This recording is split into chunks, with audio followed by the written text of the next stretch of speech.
What's cooking this month in advance? Well, we're talking about food, and that's one of my favorite subjects. We have Andrea here with us. Hi, Andrea. Hi, Brandon. Hi, everyone. Andrea, do you enjoy cooking? I do enjoy cooking. I enjoy it, but I feel like I'm not very good at it yet. I feel like my mom's cooking is still way better than my cooking. Or when I go to friends' houses and they serve these amazing meals that are so good and I enjoy them. So I do enjoy cooking, but I still feel I have a lot to learn to be a very good cook. All right. Well, if you're comparing yourself to your mom, I mean, no one can cook as good as their mom, right? You're right. You're right. That's a high bar to cross, but one day, right? Well, what about a signature dish? Do you have some signature dish that you could share with us? Now, again, Brandon, I can think of about 10 of my mom's signature dishes. But when it comes to my cooking, I like to be simple. Yeah. And I like to think that I have more signature side dishes. All right, well, what's one of those? So, roasted sweet potatoes. Ooh. Okay, it's very simple. Anyone can do it. You just cut up your potatoes, add some oil and some seasonings. But I feel like I add kind of my own signature to the type of seasonings I'm don't tell us using. what it is. Oh, the I won't. secret. No, I won't. All right. So you're making us hungry here, Andrea, with all of this talk about food. Well, what about recipes? Are you one to follow recipes, or do you kind of just make it up as you go?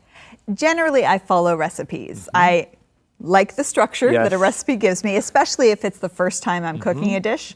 But once I become more familiar with the dish, then I'm more open to add my own, little flair, my own seasonings or my own extras to make it mine. There you go. So you start off safe and then you can add to it later, right? Exactly, So that yes. sounds like the way to go. Well, do you find it challenging to cook rice? And the reason why I ask you this, Andrea, is because our article is all about rice. Part of our food article this one is talking about cooking rice. And some people find that difficult to do, to cook rice. Okay, I agree. At the beginning, I was very weary of cooking rice. It's something I didn't even want to try. And I had a small rice cooker, so that was pretty easy. Yeah. That cooked rice. Right.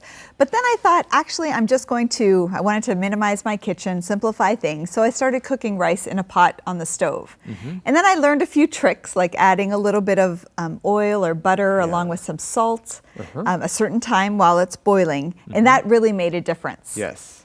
But now that I'm living back in Asia, honestly, I don't really cook rice. Just go around the corner and buy it, right? Yeah. Yes. It's just too easy, right? Yeah. I do the same thing. All right. Well, one more question before we go. Which dish do you find difficult to cook well? I'm going to say any meat dish. I'm not a huge meat eater. I can live on vegetables and plant-based foods, but my husband loves meat. He loves a good steak. And I'm honestly still trying to perfect how to cook a good steak. So for me, that's hard. I need to do it more probably to do it well. It's not an easy one. Well, we hope that you enjoy some good food soon, and we'll see you next time here on Insights.